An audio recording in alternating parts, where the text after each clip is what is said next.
Kontroversi kasus penyerangan terhadap Novel Baswedan, penyidik senior Komisi Pemberantasan Korupsi, seolah tak ada habisnya.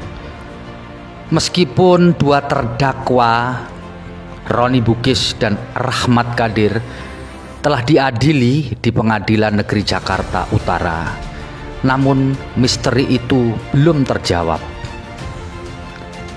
Jaksa penuntut umum hanya mengajukan tuntutan 1 tahun penjara kepada terdakwa Roni Bugis dan Rahmat Kadir, sehingga menimbulkan pertanyaan dari berbagai pihak. Bagaimana Novel Baswedan yang mengalami serangan pada 11 April 2017 yang lalu merespon proses persidangan kasus penyiraman yang menimpa dirinya? Berikut ini tim dari Tribun Network melakukan wawancara eksklusif dengan Novel Baswedan di kantor KPK. Simak berikut ini penjelasan dari Novel Baswedan. Hai Tribuners, saya Fethi Mahendra, wartawan Tribun News Network. Saya sekarang berada di kantor Komisi Pemberantasan Korupsi bersama Bang Novel Baswedan, orang yang saat ini sangat terkenal di negeri ini. Kali ini kita mau ngobrol panjang dengan Bang Novel. Selamat sore Bang. Selamat sore. Assalamualaikum warahmatullahi wabarakatuh. Waalaikumsalam warahmatullahi wabarakatuh. Bang, izinkan kami untuk ngobrol. Meskipun nanti kita obrolin ini berat, tetapi kita ingin menyampaikan secara santai Bang. Iya.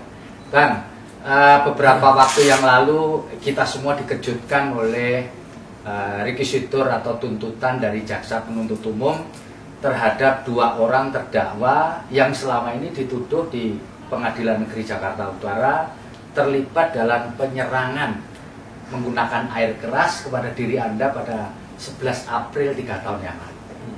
Ketika Abang mengetahui mereka dituntut 1 tahun penjara, apa ya ada dalam pikiran Abang pada waktu itu, Pak? Walaupun saat itu saya sudah punya dugaan, ya, karena prosesnya banyak janggal. Ya. Nah, itu pun dituntut 1 tahun, saya terkejut. Masih terkejut ya? Meskipun awalnya ada kejanggalan, tapi ketika itu masih terkejut. Karena saya nggak ngerti kenapa kok sampai sebegitunya. Apakah memang jaksa penuntut ini sangat tidak yakin bahwa dia pelakunya sehingga itu 1 tahun? Ya. Atau memang seperti apa? Saya nggak ngerti. Karena kalau saya mau komentari itu apa ya?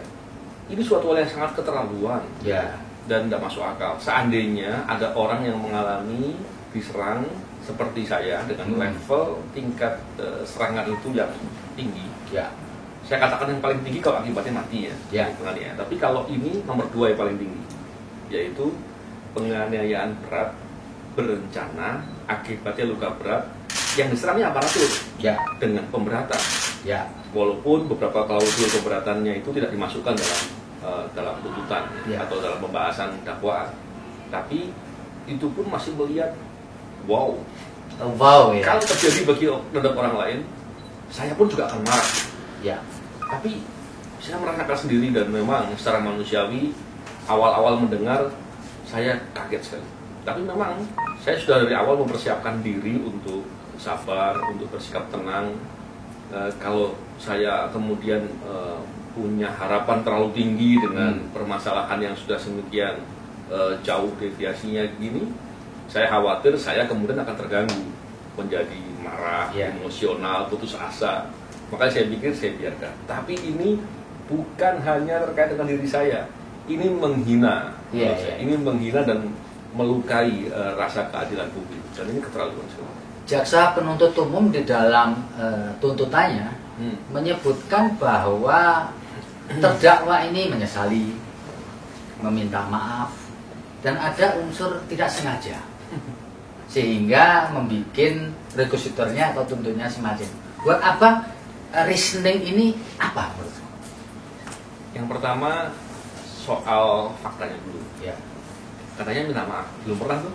Belum pernah ya? Belum pernah. Jadi fakta itu tidak benar. Kepada saya tidak pernah, kepada keluarga saya juga tidak. Ya. Kalau saya masih hidup mesti sama saya dong.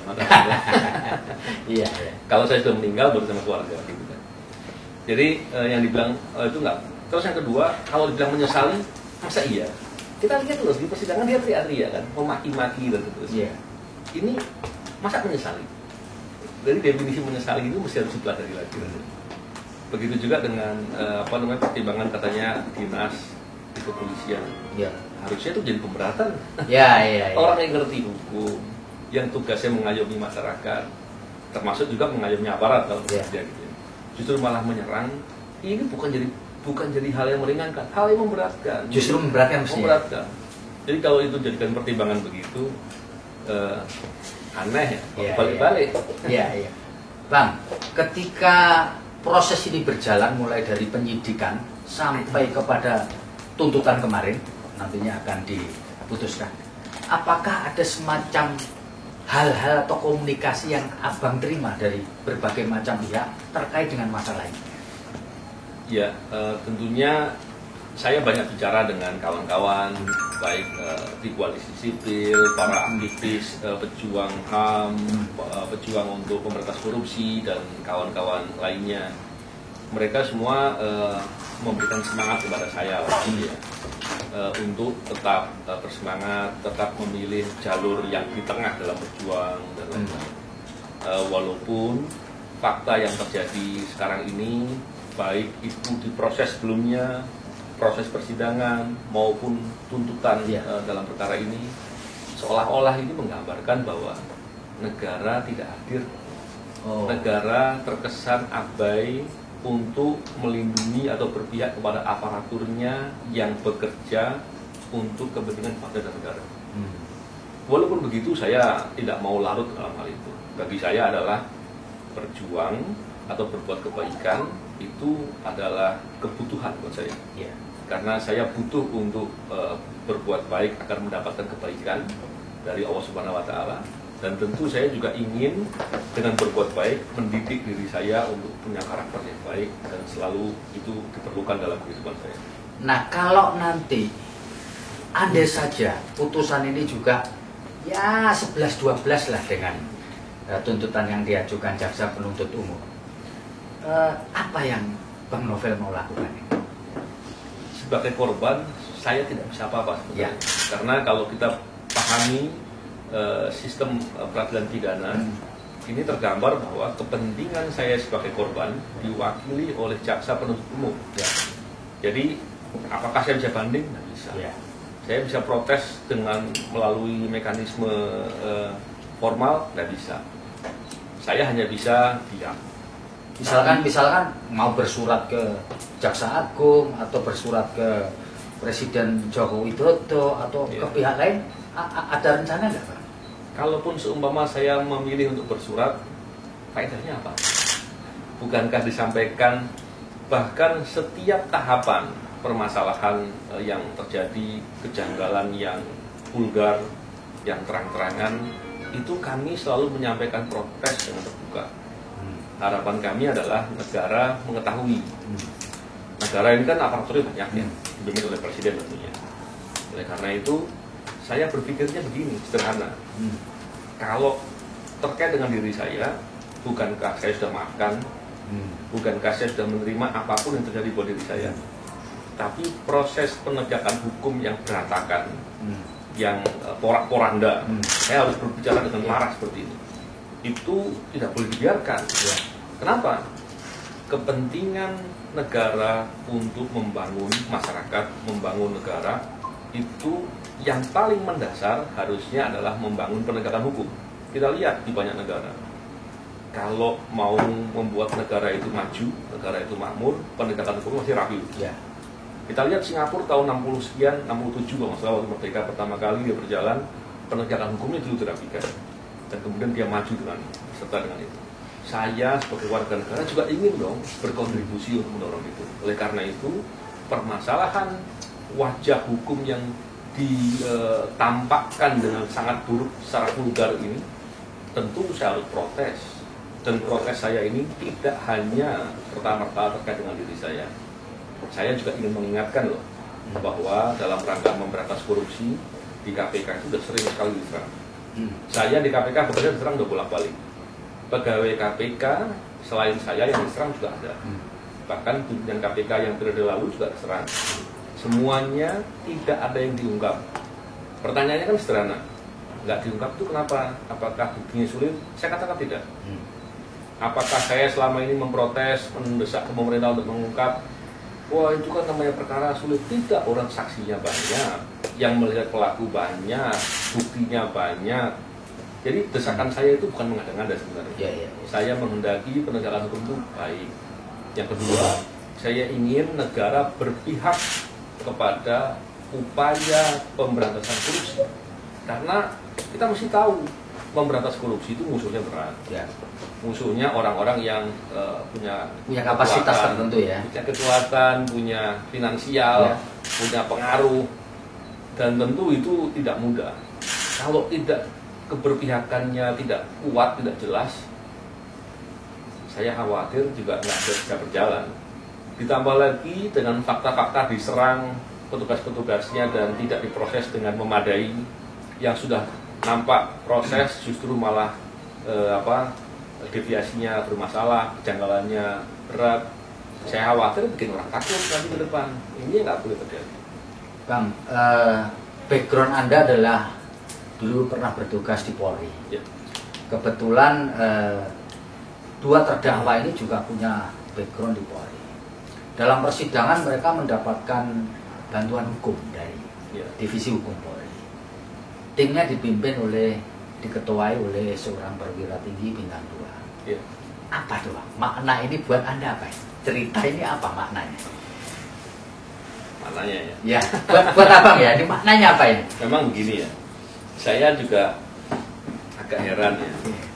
Yang pertama, kasus ini kalau benar bahwa dia adalah berbuat menyerang saya, yang aparatur sedang bekerja, ini kan memalukan institusi sebenarnya. Dan kemudian dibela. Oke, kalau dibilang dibela itu memang haknya dia katanya. Tapi kalau aturannya yang saya dengar bahwa di Perkap Kapolrinya atau peraturan pemerintah yang mengatur soal pembelaan kepada pegawai negeri itu disebutkan bahwa kalau kaitan dengan tugas. Terkait dengan tugas ya. Kalau menyerang saya kan bukan tugas. Nah, terus yang kedua, kalau kita lihat lagi yang bela itu jenderal turun langsung. Coba lihat ya kasus. Kalau dibilang setiap anggota Polri begitu, kita kan sering lihat ada beberapa anggota Polri yang kena kasus narkoba, kasus lain. Dibela dengan begitu nggak? Enggak. Kenapa ada perbedaan? Kenapa yang ini diperhatikan? Ya ini kan nggak benar ya. Dan tentunya posisi anggota Polri berkewajiban menjaga nama baik institusi Polri. Itu kewajiban. Kalau melakukan pembelaan, apalagi pembelaannya dengan segala cara ya, dengan bikin persepsi-persepsi yang walaupun tidak sesuai fakta, karena saya bilang fakta karena bukti-buktinya jelas. Kalau dilakukannya dengan membabi buta begitu, justru malah mencemarkan nama baik Polri. Itu nggak baik. Contohnya begini, dalam pembelaan dikatakan bahwa saya ini mata kiri saya sakit karena salahnya penanganan. Kata-kata itu harusnya dibilang salah penanganan itu harus berbasis ilmu pengetahuan. Contohnya begini, kalau ada orang kakinya patah, dan ini patah ini tidak bisa disambung, tidak bisa dibenahi untuk jadi benar. Terus dokter mengambil jalan, sementara dikasih alat bantu, sehingga bisa jalan selama setahun. Ternyata setelah setahun alat bantunya tidak berfungsi lagi dan rusak. Apakah kita bisa katakan, itu dia patah gara-gara dipasang alat bantu? Artinya kan tidak menggunakan pengetahuan gitu ya. Jadi kalau pembelaan juga harus diingat, memang ada hal-hal yang terkait dengan pembelaan, tapi menjaga nama baik institusi juga penting. Jangan sampai gara-gara memaksakan begitu justru malah tidak baik. Satu poin lagi yang penting yang saya ingin garis bawahi, dalam beberapa penyampaian dikatakan bahwa terdakwa ini menyerang saya alasannya karena obsesi. Serangan pribadi, marah, menganggap saya ini menyerang institusi Polri dan sebagainya. Saya nggak percaya ya. Logikanya begini, Pak. ini logika ini saya kira bisa dengan mudah dikonfirmasi dengan anggota Polri lainnya. Saya percaya bahwa di institusi Polri, karena saya sering interaksi dengan anggota-anggota, apalagi anggota Brimob. Saya pernah beberapa kali kegiatan operasi bersama anggota Brimob. Anggota Brimob itu biasanya idealisme lebih baik. Biasanya dia punya disiplin segala macamnya. Dan anggota Brimob ini kita lihat, masyarakat bisa tahu kok, datangin aja asrama-asrama Brimob. Biasanya mereka hidupnya sederhana. Jarang, kita kan sering lihat ya hal-hal begitu ya. Itu menjadi hal yang mudah untuk dilihat di lapangan. Anggota Brimob yang hidupnya sederhana, yang biasanya hidupnya sederhana, dan saya belum pernah mendengar ada anggota Brimob yang menggunakan kekuasaannya atau kewenangannya untuk berbuat korupsi. Belum pernah, karena emang nggak ada. Nah terus kalau dikatakan bahwa kemudian dengan saya marah karena saya menyerang atau ini segala macam, benci karena tidak masuk akal. Kalaupun ada anggota Polri atau siapapun dia, pejabat siapapun dia yang benci dengan perilaku saya memberantas korupsi, tentulah dia sedang melakukan itu, sedang melakukan praktek-praktek korupsi, menggunakan kewenangan untuk cari uang yang jumlah besar dan lain-lain. Itu pasti benci. Saya bisa memahami kalau itu benci, dan itu logis. Tapi kalau anggota Brimob benci karena itu, saya nggak percaya. Bang, bagaimanapun dalam kinerja Abang selama di KPK kan bersentuhan dengan para petinggi Polri. Ada 2 kali KPK melakukan satu proses hukum kepada perwira tinggi aktif Polri. Apakah Abang menduga ini ada kaitan dengan itu? Memang mereka tidak secara langsung terlibat di dalam suatu tindak pidana atau punya peluang melakukan satu korupsi, tetapi let's script the cop barangkali, atau Abang bisa menduga bahwa ini ada kaitan dengan pekerjaan atau fungsi Abang ketika melakukan proses hukum terhadap perwira tinggi Polri. Ya, kalau seandainya itu betul terhadap terdakwa yang sekarang ini itu menyerang karena alasan itu, tentu saya sudah diserang 2012 atau 2015 kemarin. Ini sudah 2017 waktu itu diserang. Jadi untuk menarik ke sana agak sulit karena jangka waktunya jeda panjang. Kalau dilihat pada saat itu justru ada beberapa isu soal isu korupsi yang terkait dengan anggota Polri. Yang dekat dengan waktu itu malah ada. Jadi kalau yang itu nggak mungkin. Jadi saya melihatnya seperti itu. Terus berikutnya adalah saya ingin mengatakan bahwa tidak semua anggota Polri itu berarti punya perspektif yang buruk ke KPK. Nah, soal ada suatu upaya untuk menghasut agar KPK itu betul-betul dianggap berseberangan dengan Polri, bisa jadi. Tapi saya pun beberapa kali bertemu dengan petinggi Polri. Saya juga pernah berkomunikasi dengan Pak Kapolri yang sekarang, beberapa pejabat yang lain. Saya kira beliau-beliau juga masih punya komitmen untuk baik.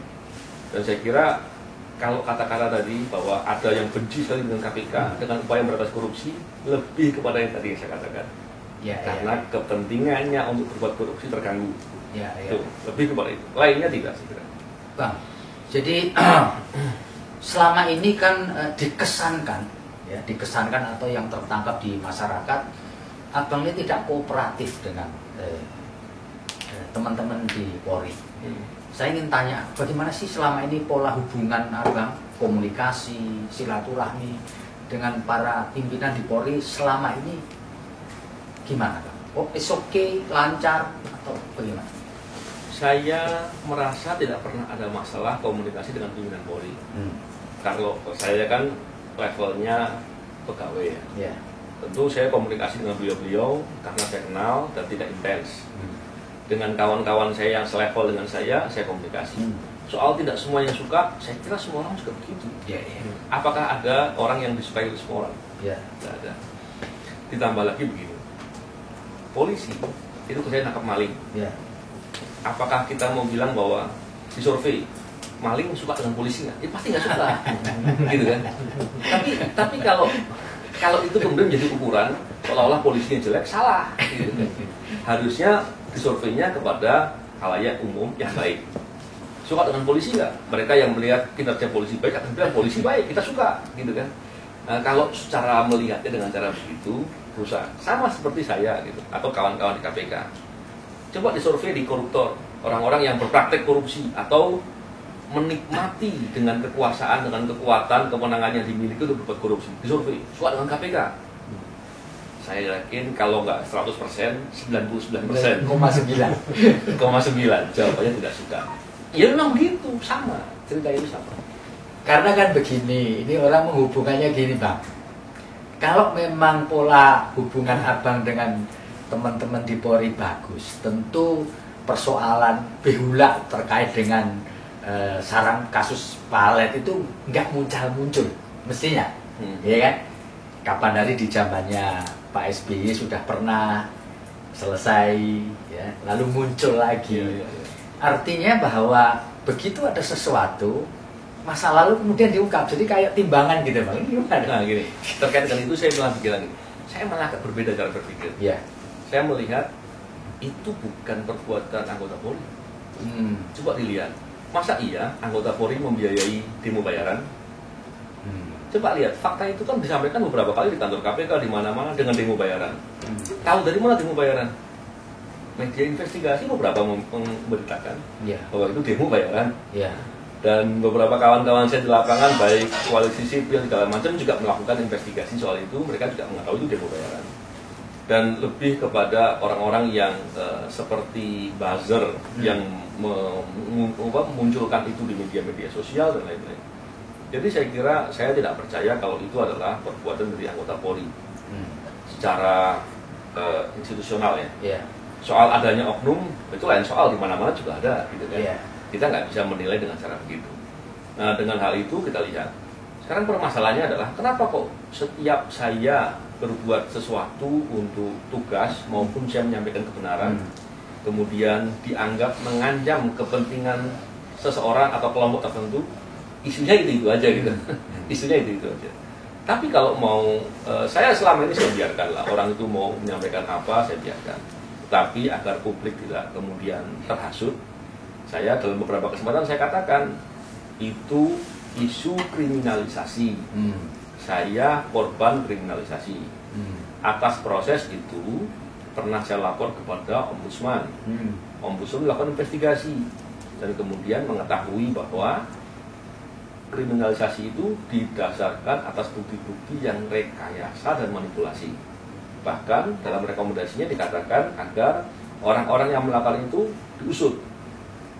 Soal mereka tidak diusut itu bukan urusan saya. Tapi jangan terus yang korban kriminalisasi dikerjain lagi gitu. Bahkan kriminalisasi itu kan butuh keputusan. Ya kan? Seseorang kalau ketika di dalam proses kriminalisasi melibatkan penyidik, melibatkan aparat kan pasti harus ada decision. Betul. Ketika itu decision kan melibatkan institusi, Pak. Waktu itu ya. Karena emosional, Pak. Tapi ketika diungkap lagi, ngomongin sekarang, itu bukan lagi itu. Masalahnya berbeda. Jadi ketika yang ngulang-ngulang lagi, tadi yang seperti saya katakan, itu ada suatu kelompok tertentu yang melakukan. Apakah dia oknum atau siapa, saya tidak tahu. Yang jelas dia punya modal. Karena apa? Dia bayarin orang demo itu kalau nggak pakai modal. Pasti. Pernah satu bulan demo itu dilakukan terus-menerus dan beberapa kawan-kawan sampai melihat ketika bayar. Jadi saya kira memang upayanya itu sedemikian rupa itu. Ya, Bang. Selama proses 3 tahun belakangan ini, apakah itu mengganggu sebenarnya kehidupan sehari-hari atau kehidupan pribadi keluarga, Bang? Selama 3 tahun sejak Abang diserang sampai sekarang itu kira-kira ya kurang lebihnya 3 tahun, apakah itu mengganggu sebenarnya? Itu tuh maksudnya isu tadi atau sakit saya? Seluruh proses ini kan prosesnya aku mulai sakitnya Abang, proses penyidikannya, demonya, segala seluk-beluk ini mengganggu, pastinya mengganggu. Cuma pertanyaannya adalah seberapa mengganggu? Tentunya ketika awal-awal level mengganggunya besar. Semakin lama saya harus mengatur diri dong. Saya sadari bahwa saya manusia biasa, kelemahannya banyak. Dan saya sadari bahwa saya tidak mungkin menutup mulutnya semua orang yang ngomong ngawur gitu kan. Akhirnya saya efektif daripada saya nutup mulutnya mereka semua, lebih bagus saya nata hati saya. Saya lebih rapikan itu lebih mungkin saya lakukan. Karena saya tidak mungkin juga menyuruh orang dan mengkonfirmasi ke sana sini untuk bicara-bicara hal-hal tertentu yang memang itu sengaja diproduksi. Tentu akan saya kalah dong, saya salah satu suara atau hanya beberapa suara, sementara ada orang yang melakukan itu dengan dimodali untuk membuat suara atau persepsi. Tapi saya kira semakin kesini orang semakin melihat dan masyarakat semakin cerdas, karena isu itu memang dibuat sedemikian rupa. Bahkan sampai ada orang yang berani menyampaikan kebohongan dalam suatu forum-forum di media massa untuk menyerang saya, melapor ke polisi, yang harusnya perbuatan itu pidana. Dan beberapa kawan-kawan dari aktivis melaporkan orang itu, tapi nggak diproses. Tapi terlepas dari itulah, yang begini-begini itu nggak boleh diteruskan. Kenapa? Kalau terus terjadi orang yang berbuat baik dikerjain, orang yang mau berjuang untuk kepentingan bangsa dan negara dikerjain, terus apakah kita mau berharap ke depan ada orang yang mau berjuang untuk kepentingan bangsa dan negara? Kan berbahaya. Iya, betul. Sedangkan penjahatnya, koruptornya, orang yang mau merampok atau merongrong kekayaan negara itu terus menguatkan soliditas. Bahkan kalau kita lihat, kalau dalam istilah pembahasan akademisnya, oligarkinya semakin lengkap, semakin kuat dan semakin besar. Kenapa? Karena kepentingannya duit besar. Nah, itu yang bahaya. Yang rugi siapa? Negara dan bangsa, seluruh masyarakat Indonesia, dan kita semua yang masih punya cita-cita baik ke depan. Oleh karena itu dalam banyak kesempatan saya selalu meminta agar Pak Presiden mau bersikap. Kalau beliau bersikap, siapa yang untung? Pasti yang untung adalah beliau juga. Karena kita sadari bahwa tanggung jawab beliau kan berat ya. Kita ingin beliau bisa melakukan hal-hal yang baik. Ketika hal itu dilakukan dan komitmennya bisa berjalan dengan baik, pasti juga dalam masa-masa berikutnya orang akan mengingat beliau dengan hal yang baik. Bang, saya yakin sebenarnya Abang tuh punya intuisi atau apapun lah namanya mengenai orang yang sebenarnya berkepentingan dengan perkara ini. Pastilah, nggak mungkin, ya kan? Saya penyidik, ya kan, pasti ya. Nah, kalau boleh, meskipun ini nggak bagus untuk disampaikan, tapi coba kasih clue, Bang. Apa yang Anda bayangkan? Seseorang pasti punya image. Anda punya background polisi, penyidik di KPK, intuisi pasti muncul. Bisa nggak Abang kasih clue supaya apa yang Abang bayangkan mengenai orang yang sebenarnya kepingin ini terjadi? Gini, yang pertama, saya akan menyampaikan dulu hal yang menjadi perspektif, karena ada beberapa orang yang berkata, kenapa tak disampaikan ke publik? Yang pertama tentu tidak semua hal bisa disampaikan ke publik, karena ada resiko-resikonya. Karena orang akan dengan mudah membantah, justru malah menuntut balik, itu jadi problematika. Tapi yang lebih penting adalah ketika ada penyerangan begini, proses pembuktian harus dimulai dari fakta lapangan, dari pelaku lapangan. Dan setelah itu baru nanti akan bertahap membuktikan motif dan aktor intelektual. Tapi kalau saya membicarakan itu di awal, bahkan di saat mengungkap pelaku lapangan sendiri masih berantakan, deviasinya terlalu jauh dari fakta yang sebenarnya, saya yakin itu hanya akan mengaburkan proses yang berjalan. Tapi pertanyaan berikutnya adalah, kalau itu siapa yang sebenarnya terlibat? Tentunya kalau dikaitkan dengan itu, orang itu pastilah orang yang punya kepentingan untuk mendapatkan banyak keuntungan dengan praktek-praktek korupsi. Seperti itulah gambarannya. Dan saya kira itu masyarakat pada tahu lah. Jadi persepsinya memang macam-macam kan akhirnya. Dengan clue itu persepsinya macam-macam kan, betul ya? Itu nggak ngerucut. Bang, saya paham bahwa itu tidak mungkin dilakukan. Tetapi saya yakin Abang masih punya imagine, punya bayangan lah kira-kira itu. Bang, saya kepingin tahu apakah Abang punya keyakinan ini ada endingnya nggak? Nah, begini. Itu isi Abang ya. Gini, orang sering bertanya begitu ke saya, apakah ke depan akan diungkap, apakah ke depan akan ada kebaikan, apakah ke depan negara kita akan punya harapan dan lain-lain. Saya itu ketika membicarakan hal-hal itu semua, dan saya punya pandangan orientasi hasil, pastilah saya sudah putus asa. Makanya saya nggak mau bicara soal hasil. tapi saya menikmati setiap proses yang bisa saya lakukan. Makanya bisa dilihat kenapa kok saya tertawa dengan hal ini. Ngapain itu masukin di hati? Saya masukin di hati hanya emosional, marah, segala macam. Yang ada besok saya sakit. Orangnya senyum-senyum aja kan gitu. Dia diusut juga tidak, malah senyum-senyum, saya yang sakit. Jadi kalau orang itu nanti nonton wawancara ini senyum-senyum juga. Sekarang enggak, gemeter dia. Gemeter, karena apa? Dia harus tahu bahwa saya nggak takut. Dia harus tahu. Dan saya tidak pernah merasa menyesal telah berbuat kebaikan dan diserang oleh orang. Tidak pernah menyesal.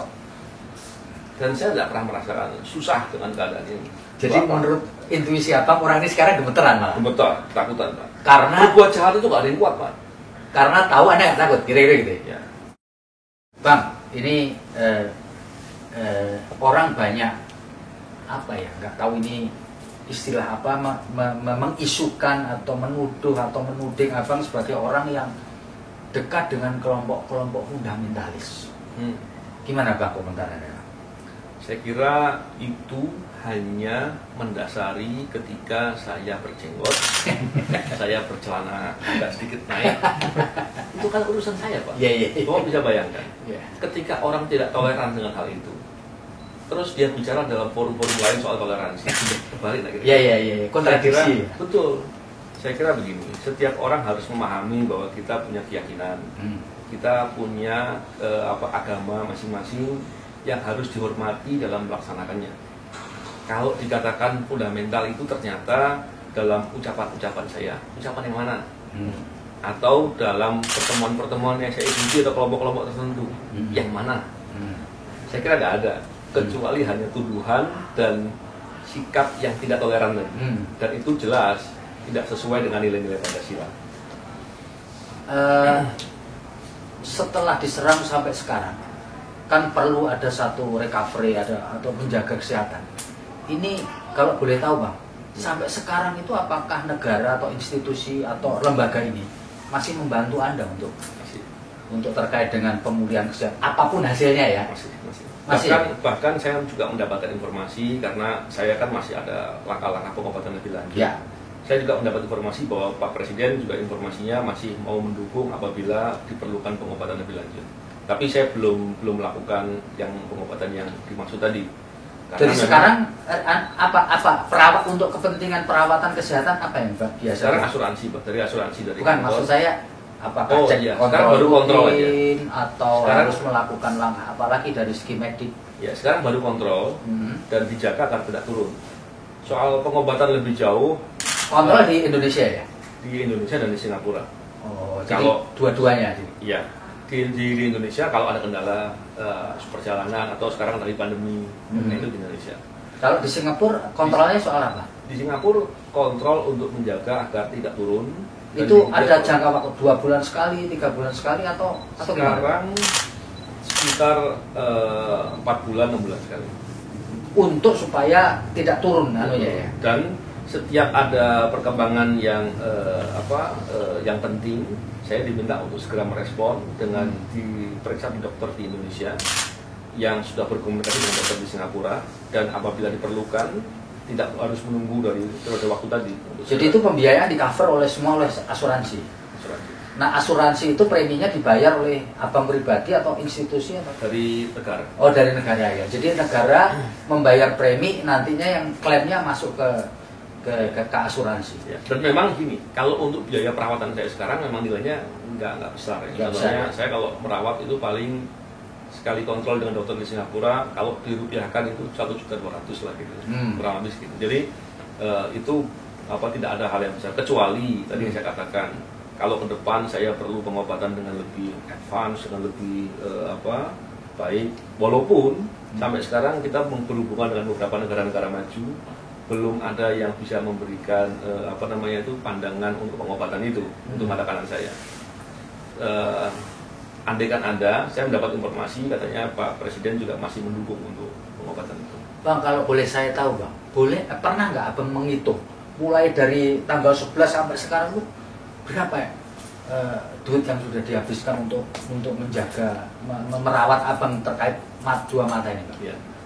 Kalau kata Pak Masinton 4 miliar. Iya. Kalau pengobatan saya itu begini, pengobatan saya itu ada beberapa hal. Saya dirawat inap di Singapura. Itu kenapa dirawat inap? Waktu itu memang ditentukan dari negara melalui KPK. Saya tidak tahu apakah itu perintahnya dari mana, saya tidak tahu. Cuman saya diminta untuk rawat inap sampai tuntas dulu, tidak boleh keluar. Itu yang biayanya agak besar. Terus setelah itu ada beberapa operasi. Tapi itu semua tadi sekitar hampir 2 miliar gitu. 2 miliar. Hampir 2 miliar. Kenapa bisa ada Pak Mas bilang 4 miliar atau apa? Karena kan saya kesana kan ada orang yang ikut mendampingi, ada beberapa perjalanan dinas dan lain-lain. Nah kalau totalnya semua mungkin sebesar itu. Saya tidak tahu karena saya tidak pernah pegang uangnya. Dan saya hanya tahu bahwa kurang lebih segini. Gitu.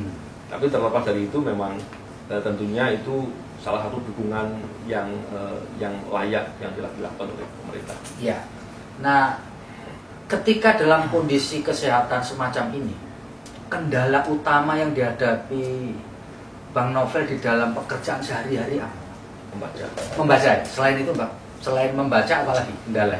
Mungkin karena waktu, jadi dulu waktu masih normal bisa tahan melakukan pekerjaan 8-9 jam, sekarang 4 jam, apa ada pengaruh itu? Memang begini, dengan adanya saya masalah mata kanan yang dijaga, karena ada potensi bisa turun lagi, itu saya tidak melakukan aktivitas terlalu malam.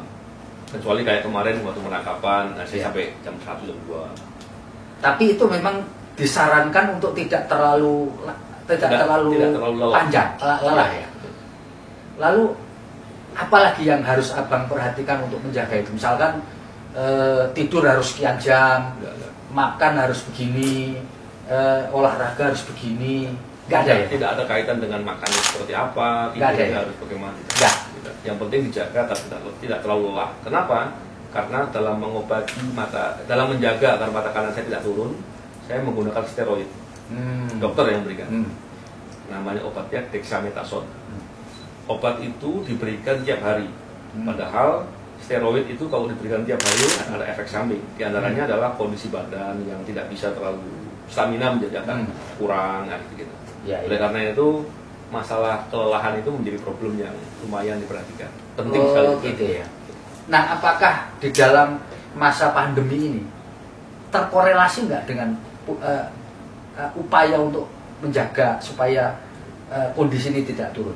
Sekarang ini pandemi COVID-19 ini ada korelasinya nggak dengan bagaimana menjaga supaya dia tidak turun? Iya, karena saya berkomunikasi dengan dokter di Singapura dan saya sebelumnya sudah membekali obat yang cukup banyak sehingga untuk jangka waktu yang cukup sampai sekarang tidak perlu bolak-balik gitu ya. Karena dipersiapkan untuk karena perjalanan lintas negara kan punya risiko tinggi kan. Iya, betul. Jadi saya terakhir ke sana awal Maret. Sebelum pandemi sudah berarti 3 hari sebelum Singapura ditutup. Tapi pandemi sudah kan? Sudah dinyatakan pandemi oleh WHO kan? Sudah. Oke. Bang, satu lagi Bang untuk ini Bang. Selama Abang kan dulu terakhir ketika di Polri kan kompol ya Bang ya? Iya. Ya. Sepanjang karir Anda di Polri, ini ada teman yang pernah tanya, Pak Novel itu pernah menggunakan senjata api kan? Maksudnya memfungsikan senjata api nembak orang. Dalam konteks apa Bang? Saya dulu pernah menjadi seperti kanit busar lah gitu ya. Dan itu harus dipakai. Bukan harus dipakai, maksudnya dibekali dan dalam konteks melakukan tugas harus dipakai. Saya pernah jadi komandan pasukan di Aceh dan saya kontak senjata. Oh, kontak senjata ya? Kontak senjata dan saya menggunakan senjata AK-47. Dan saya menggunakan beberapa senjata yang lain. Dan waktu Aceh dalam kondisi darurat militer? Tahun 2000. Daerah operasi militer? Bukan. Oh, bukan ya? Itu operasi Rencong. Saat itu pimpinan untuk menjaga pemulihan keamanan dipimpin oleh Polri dan TNI, BKO membantu untuk hal itu. Dan pelaksanaan tugas itu agak lebih sering ada ini ya, ada hal yang sering ada pergesekan. Jadi karena abang ikut operasi di lapangan? Iya. Waktu itu yang menjadi targetnya Gerakan Aceh Merdeka atau? Benar. Oh, iya. Sehingga kemudian menggunakan senjata laras panjang ya. Baik Bang. Barangkali sebelum kita tutup obrolan kita, ada closing statement yang mau Abang sampaikan kepada baca kita. Begini, kita ini adalah warga negara Indonesia, anak bangsa, yang mana kita harus sadar bahwa negara ini, negara kita, kepentingan kita. Kita mesti harus mau peduli dengan kepentingan, bukan hanya kepentingan kita sendiri, tapi kepentingan banyak orang, terutama kepentingan bangsa dan negara. Konteks ini saya ingin mengajak kepada kita semua agar kita peduli dengan hal-hal yang terkait dengan masalah perbaikan hukum ke depan, karena ini menjadi hal yang sangat mendasar untuk kemajuan suatu bangsa. Tidak pernah ada negara maju, negara bisa maju kalau penegakan hukumnya berantakan, belum pernah ada. Dan kita tahu upaya memberantas korupsi adalah salah satu bagian dari upaya hukum yang baik tadi. Oleh karena itu saya mengajak semua pihak untuk mau bersikap kritis, memberikan masukan-masukan yang logis, yang benar, bukan dengan marah-marah ya, atau dengan hina-hina, tapi kita menyampaikan kritis yang serius, lugas, untuk menunjukkan kepada pemerintah, kepada negara, bahwa kita ingin ke depan menjadi lebih baik. Walaupun tidak dibilang begitu pun, seharusnya negara pastinya sudah tahu dan juga mengharapkan begitu. Tapi sikap kritis kita ini dipakai untuk mengingatkan, yang dengan begitu kita berharap semua pejabat, semua aparatur yang mendapatkan amanah tanggung jawab dari masyarakat benar-benar bisa berjalan dengan selurus mungkin, seefektif mungkin, dan seoptimal mungkin untuk kepentingan kita semua. Saya kira itu, dan sekali lagi tentu saya mengajak kepada semua pihak, terutama aktivis anti korupsi, untuk terus semangat dan berani. Gitu, terima kasih. Baik, Tribuners, terima kasih banyak pada Bang Novel Baswedan, penyidik senior KPK. Tentu kita berharap orang-orang seperti Bang Novel Baswedan mendapatkan dukungan penuh dari kita semua, supaya tugas-tugas untuk mencegah, memberantas korupsi di negeri ini bisa tetap jalan. Dan tentu kita berharap juga kesehatan Bang Novel tetap terjaga, ya, supaya tetap terjaga. Syukur-syukur ada progres yang lebih baik.